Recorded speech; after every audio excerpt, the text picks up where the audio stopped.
The Dean Trailways fifth quarter.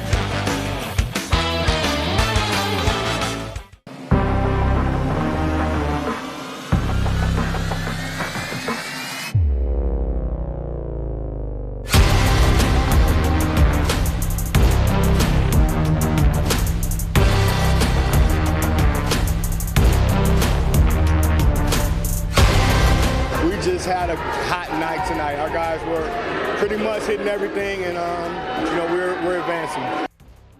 That is the goal, and it is fitting. The first day of March features trophy-raising celebrations on the hardwood as our high school boys basketball teams were seeking district titles. Thanks for tuning in to the Dean Trailways fifth quarter. I'm Ian Kress. And I'm Haley Schungart. Just 7 days ago, East Lansing and Okemos met to close out the regular season, and tonight the two met again for the district crown. EL was in search of its fourth straight district crown, but beating a team 3 times to get one makes things a little bit more challenging. It took no time for the Trojans to get things going. Cam Hudson breaks out a little stop and pop action to put EL up 15-8. And his co-pilot for the evening, to no surprise, was KJ Torbert. Check out this crafty little bucket that helps the Trojans lead by 15 at the break. Okemos tried everything they could and more to play catch up as Christian Chu cashes in from the corner, but this was just EL's night. Midway through the third quarter, Hudson eclipses the 1,000-point mark on this set of free throws. He ended the night with 25 points, along with Torbert,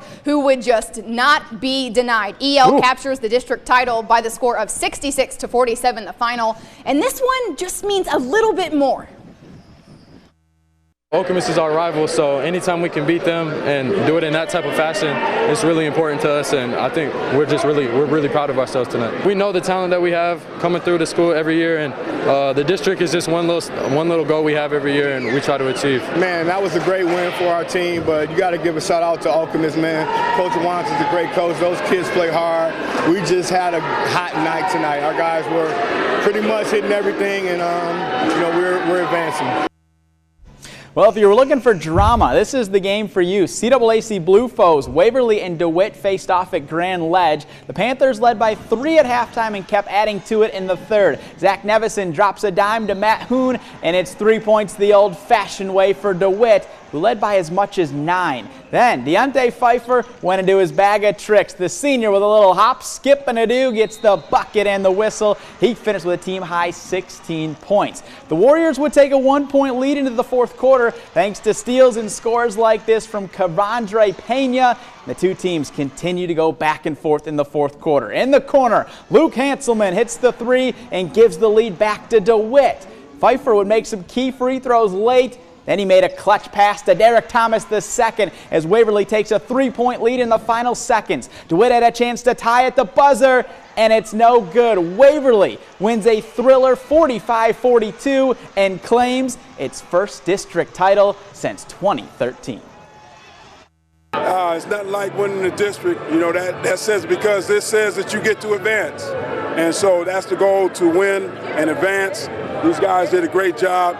We got out to a slow start, but they just stayed with it, kept plugging away.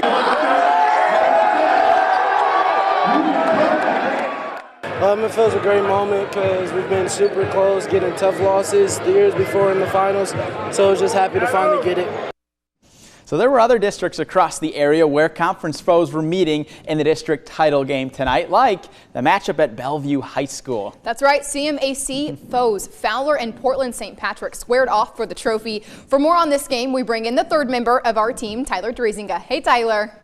Hey guys, Fowler won both meetings with Portland St. Patrick in the regular season, but both teams have been playing some of their best basketball as of late. Since their last meeting against one another on February 1st, the Eagles are 5-1 and the Shamrocks are 7-1. The Shamrocks hoping the third time is the charm tonight, but in the early going, St. Pat's pulls down the rebound, but Asher Kenishnek jumps the passing lane and scores in a blink for the first bucket of the night. Then Braden Simon gets downhill, jump stops, and gets a tough finish to go inside to give the Shamrocks their first lead. But Fowler's Jacob Hoffman was a man on a mission with the ball in his hands, burying the runner, but the Eagles up 3. Moments later, Hoffman works his way into the lane and gets another short jumper to drop. Second quarter now, Aaron Simon rises and fires right over the defender and knocks down the three. Fowler beats Portland St. Patrick for the third time, 56-44 the final. The Eagles are district champs. Let's head over to Langsburg. Packed house as the undefeated Wolfpack took on Stockbridge. Langsburg gets things going early. Great passing from the Wolfpack as Mitchell George converts inside. Langsburg on top. But these Panthers came to play tonight. Shannon Henderson with a nifty turnaround jumper to keep Stockbridge within striking distance. And then to close the first half, the bank stayed open late tonight. Zach Fletcher beats the buzzer. This one was tied at the half. Panthers looking for the upset. Henderson gets it down low and lays it in. Stockbridge in front, but Ty Randall had a different plan in mind. Rebound, kicks out to him, and he hits the three to give Langsburg the lead. Later, it's Randall to the rescue once again. He drives the lane and gets the and one. Langsburg keeps the perfect season alive, 57-46, the final.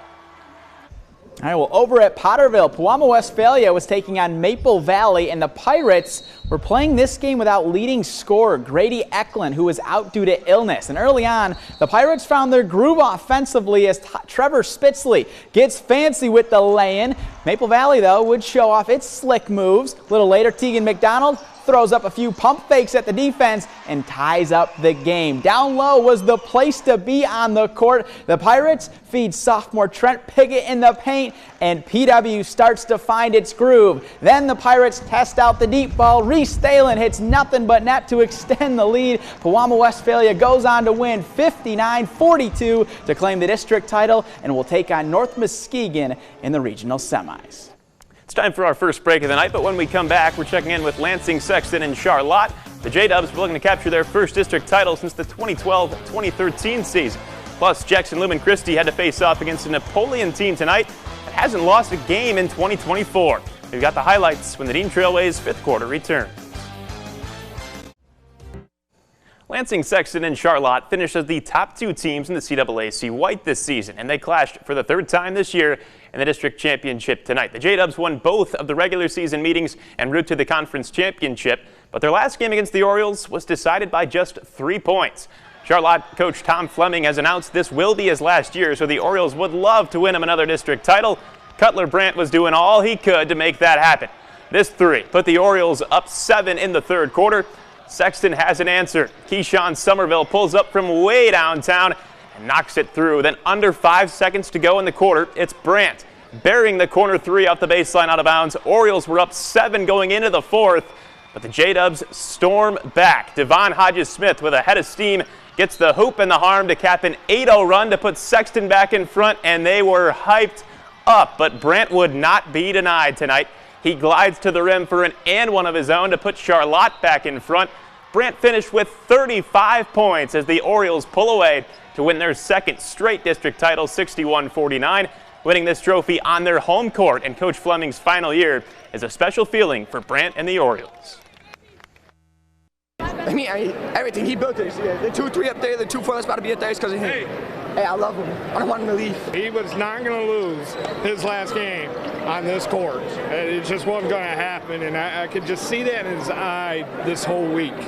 So he's a special kid. The Portland Raiders came into the doghouse of Ionia tonight. Spencer Toker takes the ball through 2 defenders and to the rim for the hard-earned bucket. Then Hobbs Pino passes it to the big man, Aiden Wenzel, who makes it look easy peasy lemon squeezy. And you know the saying, if it ain't broke, don't fix it. It's Toker again, who is locked and loaded. He takes the shot and hits nothing but net. And Ionia flexed their roster depth too. Travis Tucker Jr. fights Colt Piercefield, and he nails a triple. The Bulldogs tear down the Raiders 51-43. A big win for a season that has come with some turbulence. You know, it's been a tough year. We've lost a lot of close ball games. Haven't had the record we've had the past couple of years. But our schedule is really, really tough, and I think that paid dividends in tonight and also allowed us to improve a lot during the year. But really happy for our players. They stayed the course. They stayed with it. They practiced hard, and I'm glad they got rewarded tonight. Well, Napoleon was searching for its first district title since 2018. As each of the past 3 seasons, the Pirates reached the district championship game and lost to Michigan Center. But they had a different opponent standing in their way tonight after Jackson Lumen Christi topped Michigan Center in a thrilling district semifinal game on Wednesday. Yeah, this was the first meeting of the season between these two teams, and senior Devonta Habern broke out the flip pregame, then showed off his impressive moves on the court. He cuts right through the teeth of the defense and has the Pirates cooking. Then it's Holden Van Poppel putting in the work down low and helping Napoleon take a 10-point lead into halftime. Lumen Christi would come out with a purpose, though, in the second half. Gannon Shore hits nothing but net from outside and sparked a run for the Titans. How about Kason Burgess adding to the momentum, taking it right to the defense and gives Lumen the lead. But Van Poppel would break out the moon shoes as he's going to throw down a dunk after a rebound. These two teams went back and forth all night long, and down the stretch, Timmy Crowley would hit back-to-back threes for the Titans as Jackson Lumen Christi wins a nail-biter 54-51 to win the district title. So what was said in the halftime locker room after being down 10? I said the same. We've been in that spot all year, but on the other end, we've been up 10, and we always say the first 4 minutes are the key. Let's end this thing. And I said the opposite. The first 4 minutes are the key. Let's just get it to 5. Let's get it to 5. Well, we came back and took the lead at the end of the third. We did a lot more than I asked, but we tried to be realistic. And again, I'm not the smartest guy in the world. I know what I'm doing, but if they don't buy in, it doesn't work. They buy what we're selling. We're together as any team I've ever coached. Certainly seems like he knows what he's doing, that's for sure. Where our local high school teams aren't the only ones playing for trophies this weekend, as MSU's hockey team is wrapping up the regular season with a Big Ten title in its sights. That's right, the Spartans began the pivotal weekend series with Wisconsin tonight. We'll have those highlights, plus MSU's men's basketball team faces a tall task, literally, against Zach Edey and number 2 Purdue tomorrow night. How the Spartans will try and stop the reigning National Player of the Year, next on the Dean Trailways 5th Quarter. Welcome back. Our high school athletes weren't the only ones with some hardware up for grabs tonight. Yeah, out in Madison, Wisconsin, MSU's hockey team was just one win away from its first Big Ten title in program history. With things tied at 1-1 and under 2 minutes to go in the first, the Badgers commit a brutal turnover, which gives the Spartans a 2-on-1 chance. Woo! And lordy, what a snipe by Jeremy Davidson into the twine. Spartans lead 2-1 after the first. Midway through the second, MSU was whistled for a 5-minute major, and Wisconsin would capitalize. Matthew DeSaint foul, deflects it in, and once more, we have a tie ball game. In the third, less than 10 minutes to play, it's the Grand Rapids native himself, Reed Lebster, who comes in clutch for the big-time third period strike. MSU captures the Big Ten title, 5-2 the final. Meanwhile, the Michigan State men's basketball team left tonight for tomorrow's game at Mackey Arena against number 2 Purdue. The Spartans will have a tall task trying to end their 2-game losing streak. 7'4" senior Zach Edey averages nearly 24 points per game this season for the Boilermakers, and he's had plenty of success against the Spartans in his career. Last year, he scored 32 points in East Lansing and then went off for a career-high 38 in the game against MSU in West Lafayette. So how does Tom Izzo hope to slow down the reigning National Player of the Year? Yeah, well, if I was smart, I'd call Jonathan Smith and see if I could get a couple linebackers in defensive. I mean, you've never seen a guy 300 pounds that's 7'4", that has a 10.5-inch wingspan. I mean, it's not fair to see him on TV because when you're standing on the court and looking at him, he looks so much bigger. The game is at 8 o'clock tomorrow, and that was a part of our conversation with Izzo for the coaches show tomorrow. We also feature the gymnastics team. Yeah, and speaking of gymnastics, they beat New Hampshire tonight by 2 points. And like I always say, that's like beating someone in basketball by like 50. So another day, another win for them. There you go. Thanks for tuning in. We'll see you later.